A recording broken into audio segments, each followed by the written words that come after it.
আসসালামু আলাইকুম। আমি বরবটি দিয়ে আর মিষ্টি কুমড়ো দিয়ে চিংড়ি মাছ দিয়ে কলকাতার যে চিংড়ি মাছ আনছিল ছোটো ছোটো, তাই সেটা দিয়ে আমি রান্না করব। অনেকদিন হয়েছে কিন্তু রান্না করতে পারি না, তাই পাইকে গেছে, তাই নিশ্চয়ই কেসকি শুটকি দিয়ে বিরিয়ানি করবো। এটা আমি ভাজি করলাম। আজ এই পর্যন্ত, কি ভালো লাগবে একটু শেয়ার, একটু কমেন্ট করে।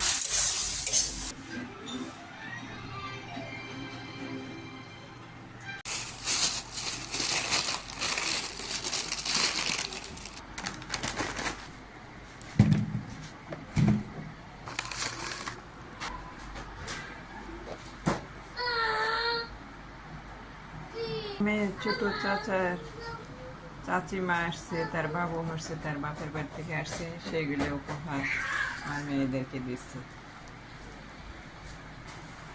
তার শ্বশুর বাড়ির, ছোট চাচার শ্বশুর বাড়ির থেকে।